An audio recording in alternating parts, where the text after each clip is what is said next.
Hello everyone, my name is Narayan Sharma. I am a chartered accountant.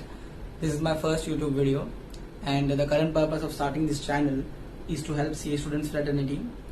मैंने as a CA student कुछ difficulties face की थी exam की preparation के time, और वो बहुत सारी मिस्टेक्स ऐसी थी जो मैंने एग्जाम देने के बाद जब मैंने चेक किया कि मैंने एग्जैक्टली क्या लिखा है, क्वेश्चन पेपर निकाल के चेक किया, तब मुझे पता चला कि हमें बहुत सारी मिस्टेक्स बाद में रियलाइज होती हैं एग्जाम देने के बाद।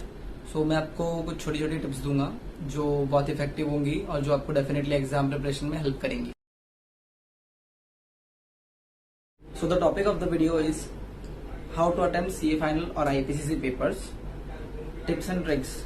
बट टिप्स शेयर करने से पहले मैं चैलेंज के बारे में बात कर लेता हूँ जो हम फेस करते हैं एग्जाम जैसे जैसे पास में आने लगता है। सो होता ये है कि जैसे जैसे एग्जाम पास में आ रहा है, जैसे एग्जाम का मंथ आने वाला है पास में, तो तब हमारा वैसे वैसे कॉन्फिडेंस कम होने लग जाता है और एग्जाम का जो डर है वो बढ़ने लग जाता है।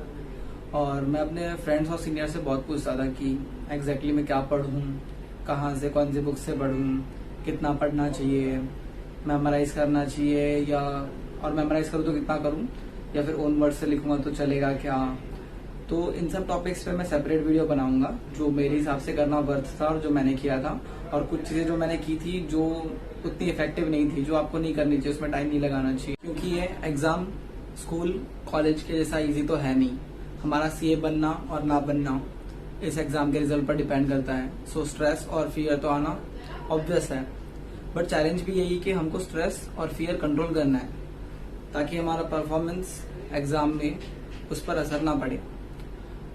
See, only a CA student and other similar professional student knows the pain, the sacrifice, the long hours of studying and the efforts they put in to get ourselves ready for the exam.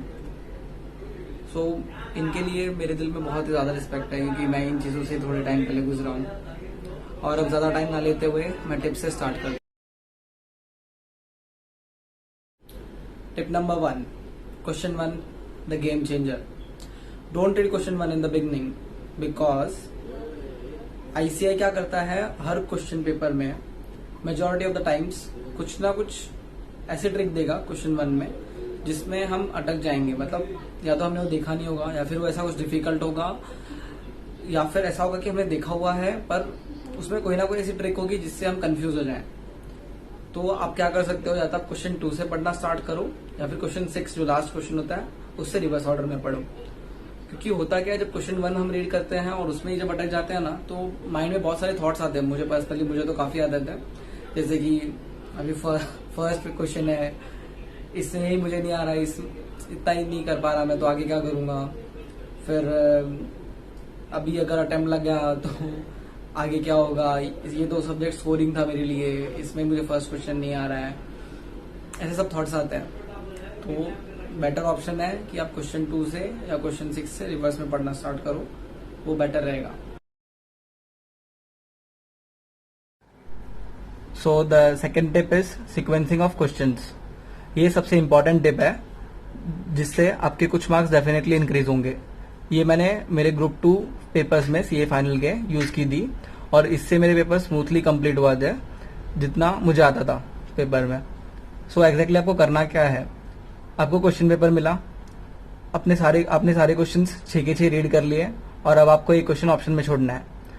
तो कैसे होगा, आप वो question option में छोड़ेंगे जिसे आप सबसे कम फैमिलियर हो, जो आपको एकदम न्यू लगे और मार्क्स स्कोर करने में सबसे कम चांसेस लगे जिसमें, ठीक है। Then after you have decided on the questions, now you will decide the sequence of solving questions based on the sub questions. It is hardly a 2 to 3 minute exercise. तो आपको exactly करना क्या है, answer sheet मिलते ही आपको last page पे जाना है जो आप नॉर्मली रफ वर्क के लिए यूज करते हैं, और उसमें जाकर जैसे मैं आपको बता रहा हूँ वैसे आपको करना है, ठीक है। तो आपको सीधा पहले क्वेश्चन नंबर लिखना है और फिर सब क्वेश्चन के नंबर अल्फाबेट्स जो भी होंगे वो लिखना है। उसके बाद जो भी आपको क्वेश्चन आ रहा है, जैसे सपोज क्वेश्चन 2A आ रहा है तो आप उसको सर्कल कर दो, जो भी जैसे भी आपको नंबरिंग करना हो, या फिर जो आपको सपोज 2B हाफ आ रहा है तो आप हाफ सर्कल कर दो। ऐसे ही C नहीं आ रहा तो कुछ मत करो। 4 सपोज आपको दोनों आ रहे हैं, ठीक है, तो दोनों सर्कल कर दिया। 3 में A आ रहा है, B आधा आ रहा है, C आधा आ रहा है। डी नहीं आ रहा है, 5 में ए आ रहा है, बी और सी आधे आधे आ रहे हैं, ठीक है, और 6 में सिर्फ ए आ रहा है, बाकी कुछ नहीं आ रहा है। ऐसे भी आप डिसाइड कर सकते हो, अब आपको इसमें सिर्फ ए आ रहा है तो आप इसको छोड़ सकते हो ऑप्शन में। ये सब बचे, इनमें से आपको जो फर्स्ट क्वेश्चन आप अटेम्प्ट करोगे उसमें आप ये देखिएगा, फर्स्ट क्वेश्चन नहीं, कोई भी आपको क्वेश्चन अटेम्प्ट करना हो तो आप एक लाइन याद रखिएगा, the more sub question you know the earlier you attempt the question, this way you will be able to complete your quality answers on time, and even if you find yourself writing slow in paper, still you won't miss out on much because you have already attempted answers which you know correctly. And one more thing, in exam just make sure you write sub questions of a single question together. Internally sub questions में sequence का matter नहीं करता, जैसे आपने 4B पहले कर लिया suppose और फिर 4A किया तो भी कोई इशू नहीं है। और यहाँ पे जैसे आप देखोगे तो 4 आपको पहले ही अटेम्प्ट करना चाहिए क्योंकि आपको पूरा आता है, तो एग्जामिनर पे अच्छा इंप्रेशन पड़ेगा। फिर आप 3 का A कर रहे हैं सपोज, फिर B को आप अटेम्प्ट कीजिए और बी आपको जितना आता है उतना कर लीजिए, बाकी स्पेस छोड़ दीजिए, थोड़ा सा एक्स्ट्रा स्पेस छोड़ देंगे तो भी चलेगा, कोई मैटर नहीं करता। उसके बाद सी करिए और फिर डी के लिए एक बार स्पेस छोड़ दीजिए, अगर आपको लास्ट में टाइम मिलेगा तो आप अटेम्प्ट कर लेंगे। फिर सीधा जंप कीजिए 2 पे, 2 का ए किया, बी जितना हाफ आता है उतना किया, फिर बी के लिए थोड़ा स्पेस छोड़ दिया और सी के लिए स्पेस छोड़ दिया, फिर 5 पे आ गए, 5 का ए किया, बी और सी थोड़ा थोड़ा कर लिया जितना आता है और स्पेस छोड़ दिया। ऐसे आपको अटेम्प्ट करना है। Tip number 3, attempting MCQs. MCQs 30 marks के आते हैं, वो आप सबको पता है, ठीक है। और ट्रस्ट मी, एमसीक्यूज जब से इंट्रोड्यूस किए हैं तो उसका सबसे ज्यादा बेनिफिट स्टूडेंट्स को हुआ है।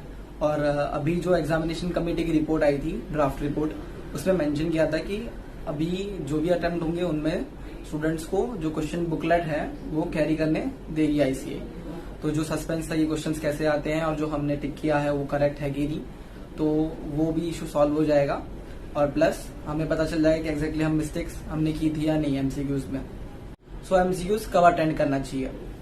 सी, if you attempt MCQ in the beginning, जैसे आपका पेपर स्टार्ट हुआ तब आपने अटेम्प्ट किया एमसीक्यूज, तो ठीक है। बट अगर मान लीजिए आपको टाइम लग गया एमसीक्यू अटेम्प्ट करने में, कुछ 1 आवर लग गया, 1 आवर से ज्यादा लग गया, तो आपको इश्यू होगा क्योंकि आपके पास पूरा 70 मार्क्स का क्वेश्चन पेपर पड़ा है जो आपको सॉल्व करना है, और वो इतना छोटा नहीं होता, वो लेंदी होता है, तो आपका टाइम अगर इसमें चला गया तो आपका वो मिस हो जाएगा।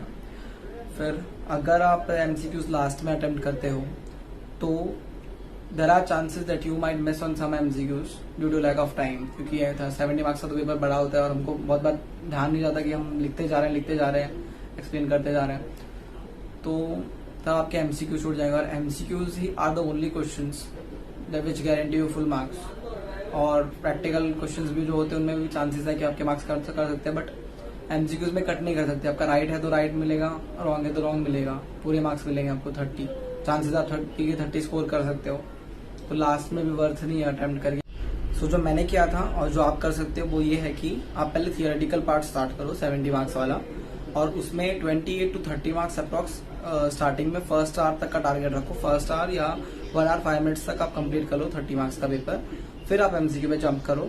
और एमसीक्यू के लिए आप टारगेट रखो कि एक एमसीक्यू अगर 1 मार्क्स का है तो उसको आपको मैक्सिमम 1.5 मिनट तक लगना चाहिए, और अगर 2 मार्क्स का है तो 2.5 मिनट तक, ठीक है। उस हिसाब से आपका approx 1 hour 45 minutes to 1 hour 50 minutes तक आपके 30 मार्क्स का थियोरेटिकल पेपर प्लस 30 मार्क्स के एमसीक्यूज हो जाएंगे, जो आप एक्सपेक्ट करते हो कि मेजरली वो सब करेक्ट है, ठीक है। उसके बाद आपके पास बचेंगे 40 मार्क्स का पेपर जो थियोरेटिकल है, और 1 आवर 10 मिनट्स, ठीक है, या 1 आवर पकड़ लो एक बार के लिए।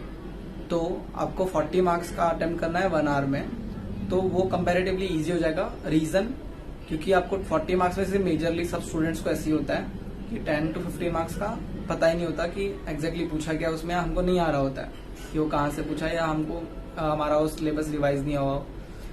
तो आपको देखा जाए तो 25 to 30 मार्क्स तक का आपको लिखना होगा पेपर लास्ट के 1 आवर में, जो वेरी मच मैनेजेबल है। One more benefit of attempting MCQ in the middle is that you give your hand much deserved rest.